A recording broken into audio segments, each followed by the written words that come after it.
kijelentetjük az oktatási közlönyben. Tehát, igen, a kiírást meg lehet természetesen. Tehát egy olyan határozati javaslatot megfogalmazhatunk-e szabályosan, hogy képviselőtestület úgy dönt, hogy a Szent István Gimnázium igazgatói posztjára a pályázatot a lehető legrövidebb határidőn belül kiírja. Vagy most kiírja, és mikortól mi lehet a legkorábbi? Hát a minimum 60 nap. 60 nap, de az sem nagyon, inkább a 90 nap az a legkorábbi szerintem. Tehát benne kell lenni a határozott 5 évnek, és hogy pontosan melyik naptól kezdődően meddig.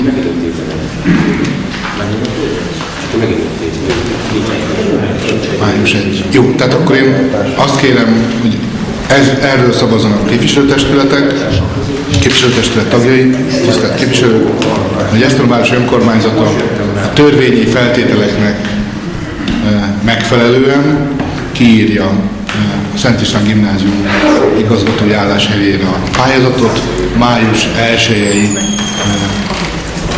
betöltési határidővel. Jó lesz ez így, irodavezető úr?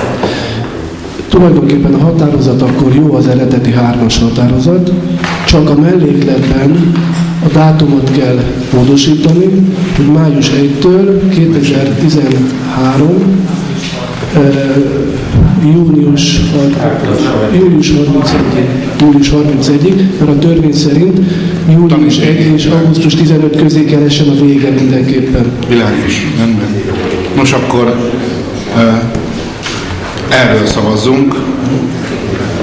A 3-as javaslat olyan típusú módosításáról, ne az én előbb elmondott szövegemet tessék akkor mintául venni, hanem a 3 javaslatot, hogy a mellékletet úgy módosítjuk, hogy 2008. május 1-től 2013. június 31-ig.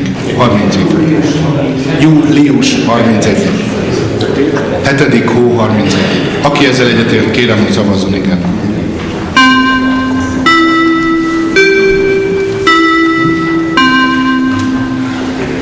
Igen, nem szavazat, nem volt, 2 tartózkodás.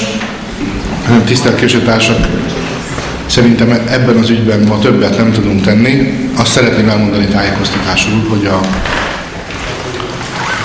az általam ismert szabályok szerint ebben az esetben nincs megbízott, testület által megbízott igazgató, akkor a közösség vezetője kénytelen ezt a feladatot ellátni. Mi esetünkben éppen Gars Éva, aki ha ilyen módon sem akarja május 1-ig vezetni a gimnáziumot, akkor nyilván a munkaközösségi vezetői álláshelyéről vagy megbízatásáról lemondhat.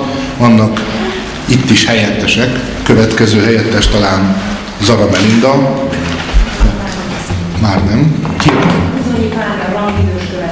Uzonyi Pálnia rangidős. Azt gondolom, hogy van 4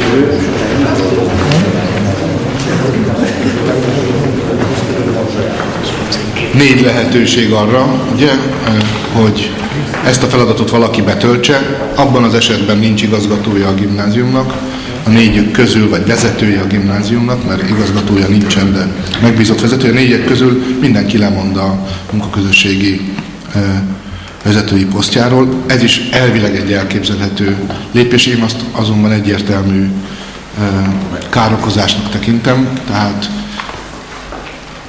magam részéről úgy értékelem ezt a mai eseménysort, hogy a tantestület talán nem minden tagja gondolja így, de a jelölt asszony mégiscsak tovább vitázik velünk az őszi eseményeket folytatva. Én Gars Évával is és másokkal 5-6 emberrel a tantestületből hosszan beszélgettem.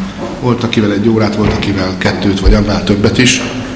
Mindenki megerősített abban, hogy túl kell lépnünk az őszi történéseken, és együtt kell működnünk. Én azt gondolom, hogy akár fél éves kinevezéssel is mi ezt az együttműködést próbáltuk megszolgálni. Nem gondolom, hogy akkor, ha 2 fél békét akar kötni, az egyik mondhatja azt, hogy csak akkor kötök békét, ha az 5 évre szól, ha fél évre, akkor bele sem vágunk. Tehát én szerintem ilyen módon mintha a feszültséget tetszene kiélezni ezzel a döntéssel. Hozzáteszem, hogy én tegnap beszéltem Sitkú Pállal, mai napig még igazgatóval, holnaptól Sitkú sem igazgató, értesülve arról, hogy a bizottság nem fogadta el 5 évre, amihez egyébként őszintén mondhatom, az égvilágon semmi közöm nem volt, tehát nem beszéltünk meg ilyet senkivel. Én a bizottság elé is ezt a fél éves kinevezést terjesztettem. A bizottságon az elnök úr 5 éves kinevezést javasolt, erre nem volt meg a kellő többség, én senkivel nem egyeztettem az ügyben, tehát erre válaszul írt egy levelet, hogy nem érti az eseményeket. Én felhívtam az igazgató urat, hogy nyugodjon meg, nincsen semmi gond, igenis a tantestület által támogatott jelöltet akarjuk kinevezni fél évre. A szokásnak megfelelően is hivatkoztam, ahogy itt a vitában a József Attila iskolára, a Szent István gimnázium 2 évvel ezelőtti esetére, a zeneiskolára, minden intézményünkre. Én azt reméltem, hogy ez megnyugtatja Sitkú urat és rajta keresztül a jelentkezőket. Úgy tűnik, nem így történt. Ehhez képest senki nem keresett tegnap óta, hogy Bars Éva nem fogja elfogadni ezt a fél éves megbizatást. Ilyen módon mással azóta nem volt mód beszélni. Tehát én ezt, ha úgy tetszik, valamiféle erőpróbának tekintem, sajnos, mert ehhez nekünk nincsen kedvünk. Tehát ez az ön részéről következett be, remélem a tantestület nem így gondolkodik ebben az ügyben. Még annyit elmondanék az őszinteség kedvéért, hogy én az elmúlt héten, tehát néhány nappal ezelőtt egy közvetítőn keresztül, tehát nem személyesen, de egy közvetítőn keresztül, aki korábban is ajánlotta azt, hogy Zara Melindát nevezzük ki igazgatónak, én Zara Melindát is megkérdeztem, hogy vállalná-e azt, hogy egy fél évre vagy egy évre kinevezzük, tehát egy ilyen rövid időre szóló megbízást, ő ezt nem vállalta akkor közvetítőn keresztül. Tehát azt gondolom, hogy mindaz, hogy ma én arra tettem javaslatot, hogy önt kinevezzük fél évre, mint az, hogy Zara Melindát erre felkértem, a maximális együttműködés jele, de más-más módon elutasítás jött vissza az önök részéről. Remélem, ez nem marad így a közeljövőben. Nos, törvényi szabályok garantálják a helyettesítést, ilyen módon az iskola zavar nélkül működhet tovább. Gátat lehet ennek vetni, de én azt gondolom, hogy az egyértelműen problémákat fog okozni. Szeretném javasolni önnek és annak, aki ebben az esetben hasonlóan döntött volna, tényleg az iskola javát nézzék, mert az iskola javát fél év alatt is lehet szolgálni, meg egy nap alatt is. Nem lehet ilyen kizárólagos kritériumokhoz kötni. 5 éves vezetői programot megfogalmazni meg lehet, de nem biztos, hogy egyetlen ilyet lehet megfogalmazni akkor, ha számtalan variáció lehetséges, és épp ezt próbáltam a napirend vitájának elején elmondani, hogy többféleképpen alakulhat az iskola sorsa. Mindegyikre nem tetszett forgatókönyvet készíteni, ezért is lett volna különösen jogos a fél éves kinevezés.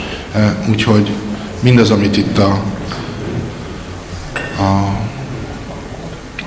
az ön megszólalása alkalmával el tetszett mondani, az számomra nehezen érthető és értékelhető, mert nem a valós helyzetre tetszett választ adni, hanem egy őszi érzelmet tetszettek felelvedíteni. Én ezt nagyon sajnálom, és remélem, hogy ezzel nem süllyedünk vissza oda, ahonnét elindultunk. Én továbbra is azon leszek, hogy az iskola zavartalanul működhessen. Nem hiszem, hogy az elmúlt fél évben bármire panasz lehetett volna. Ha pedig gondjuk van, akkor ezután is ajánlom, ahogy ezeken a személyes megbeszéléseken is ajánlottam, akkor keressenek meg. Ahogy például igazgató úr levelet írt, azonnal fölhívtam őt. Nem tudok tovább menni abban, hogy segítsek az iskolának. Ha önök ezt nem akarják hagyni, akkor nekem nagyon nehéz dolgom lesz. Remélem, nem ez a cél. Nos, köszönöm szépen, tovább lépünk az zárt ülésre.